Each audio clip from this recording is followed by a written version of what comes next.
It's been more than a week and counting since 3 girls were killed at a Taylor Swift-themed dance class in Southport. Since then, mosques have been targeted, shops have been looted, hotels have been invaded, police officers have been assaulted. A week of riots and public disorder.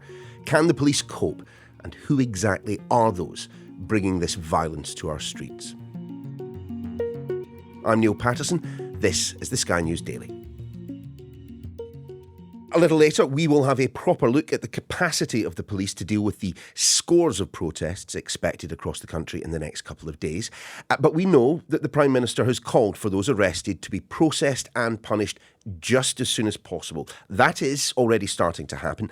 Henry Vaughan is Sky's Home Affairs reporter. He's been inside Liverpool's courts today and yesterday, and he joins us from outside. Henry, I suppose it is almost impossible to generalise about those you've been seeing passing through Liverpool's courts. Yeah, that's right. There's all sorts of people we've seen been up in court over the last couple of days. The youngest, a boy of just 14 years old. He's never been in trouble with the police before, perhaps unsurprisingly for a 14-year-old. But he says he was in the city centre to catch a bus when he came across a group of people he didn't know. They were handing out fireworks. He took some of these fireworks, started firing them off. He was seen on CCTV with a firework in his hands. Police caught him with more fireworks. When he was arrested, he said he wasn't firing at you, meaning the police. And then he was held in police custody for a couple of days up here yesterday morning, apparently quite apologetic about the whole thing. As I said, he's not been in trouble before. His lawyer said it's completely out of character, and he said he now feels he's been very silly and foolish. On the other end of the spectrum, we had a 69-year-old man. Again, he's never been in trouble with the law before. He said he was coming back from a night out in Liverpool when he came involved in disorder. I'm just wondering, in those that have passed through the courts behind you today and yesterday, Henry, have we seen much in the way of contrition, or indeed have we seen people, perhaps back-chatting to those involved in the judicial process? Well, we haven't actually seen that much contrition, but that maybe will come at the sentencing stage. Even one chap we had up yesterday, a career criminal really, string of convictions for burglary and robbery. And as he left the dock, he actually called the judge shitty-ass judge. So from him, no contrition. Yeah, but look, we should dwell on the fact that we have seen some pretty gross acts by those that have been passing through the courts. And in amongst that, a police van that someone attempted to set fire to on what was, in essence, a gathering in support of the families and those who knew the 3 girls who lost their lives in Southport. A lot of them seems to be people just wanting to get involved in the trouble. You've mentioned the police van. It's a serious offence. Arson carries up to a life sentence. Could have been a hell of a lot worse. The police were able to put the van out before it caused any serious damage. For instance, a 15-year-old boy threw a paving slab at someone. We've had someone punching a police officer in the face. These are all, very serious incidents and have absolutely nothing to do with what they're supposedly protesting about.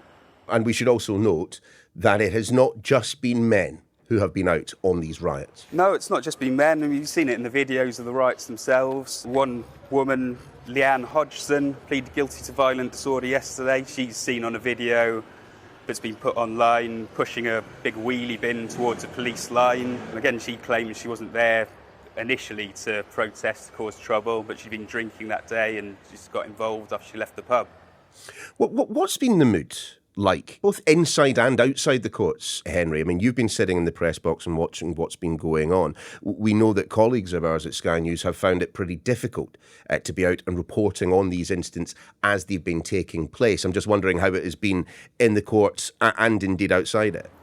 Well, inside court, it's almost like the cold light of day after the violence we've seen on the streets. Most of these people, they've been in police cells for at least a couple of days. Those people who are drunk, they've sobered up. They've had time to think about their actions. Most of them very serious in court. We've only had one instance of someone giving a bit of mouth back to the judge. So there's slight moments of drama, slight moments of emotion. Those who have their family in court, there's been, blowing kisses to their relatives, waving, slight moments of emotion, people in the public gallery crying. But it is quite a sort of administrative process where we see, the wheels of justice turning, basically.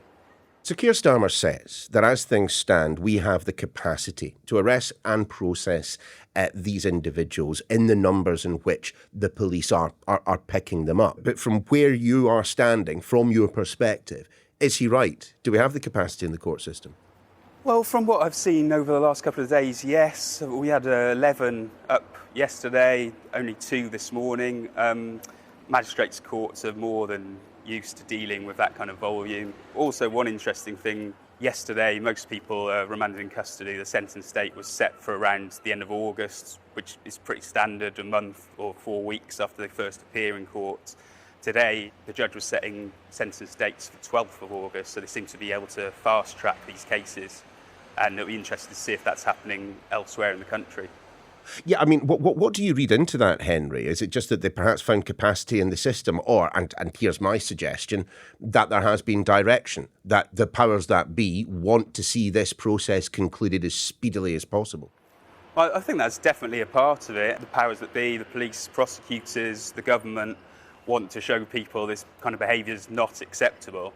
And I think they're keen for people to start seeing what kind of sentence you can expect to get when you go out and cause this trouble. I mean, at the moment, people have been pleaded guilty. They're kept in the cells until they're sentenced. That's perhaps deterrent enough.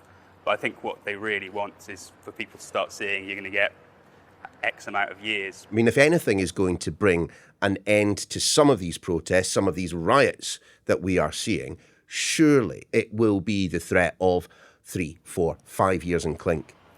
Well, exactly. I think a lot of people who are come through the courts, perhaps not career criminals, and they've got caught up in this somehow or another. And I think that's what these big sentences, pictures in the paper, pictures online, pictures on TV, are really going to start putting people off going out.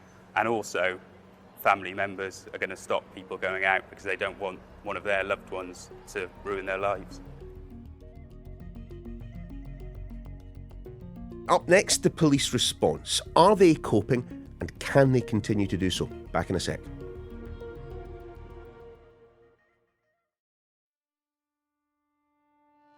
The fact that these protests have largely been organised online is already well known, but it does give the police the opportunity to plan ahead and, of course, put resources in place.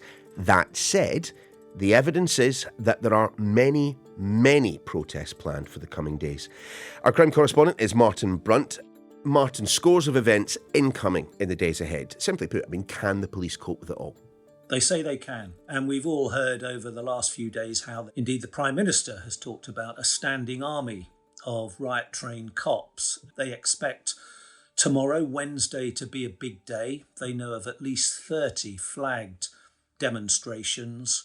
They have at the moment, that standing army of riot-trained cops is 6,000 who are ready to be deployed locally, but are also part of a sort of mobilised national force to be sent to wherever trouble breaks out. Police say they are ready to cope with whatever lies ahead.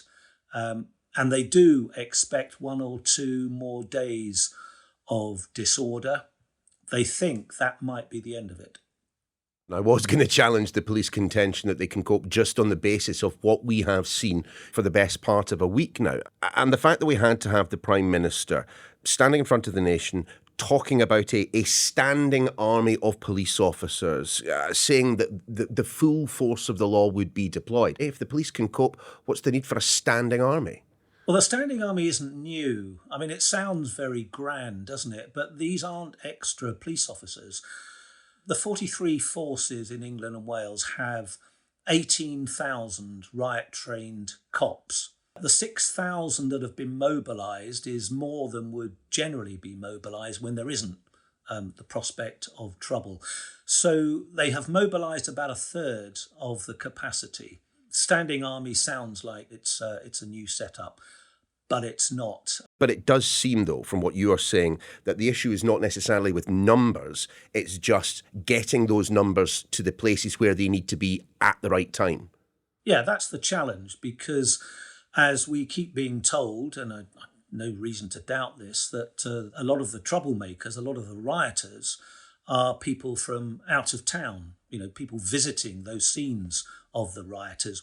So what they're trying to do is to create a force that is equally as mobile as those mobile troublemakers. Can't the police simply say, no, you can't have a protest in that location at that time? Isn't there something called a Section 34 dispersal order, that if they do show up, you can get them the heck out of there? The Section 34 dispersal order has been used, as has a Section 60, but that's a different thing. It's not like banning a march. Police are very, very reluctant to stop a march or a protest or a demonstration, whatever you want to call it, from happening, because they are very conscious that, people in this country have the right to protest. Now, I know a very firm distinction is being drawn between protests and riots, but until something happens, until it manifests itself and it gets underway, nobody can be sure whether it is going to be a demonstration or it is going to be a riot. Until it turns into, widespread disorder, police just don't know how they're going to deal with it and do not want to be in a position where they are issuing bans on protests, demonstrations before they happen. Police sources are telling me that they're aware of 30 flagged protests tomorrow. They don't know whether they are going to be legitimate protests that turn into riots, or people are going to arrive at those destinations and immediately start rioting. Yeah, I get that. And, Martin, I understand, who would want to be a police officer in the United Kingdom right now, seeing what is taking place in the streets. But you talked about the foreknowledge that the police have, the intelligence that they have. They're on social media and they know when these meetings are taking place. We knew about that gathering that was going to take place at the hotel in Rotherham, housing asylum seekers, that later was stormed and attacked by the mob that had gathered outside. The police knew about it. So why was that place not, subjected to a ring of steel?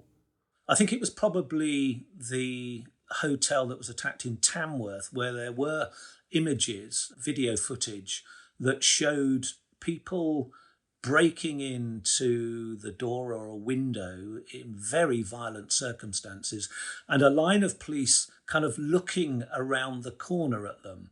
Now, I can't understand why that line of police didn't just go round the corner and arrest or try to arrest those very violent thugs. That's inexplicable, but I haven't had a chance to talk to whoever was in charge of that operation, and there might have been reasons why they couldn't intervene at the time.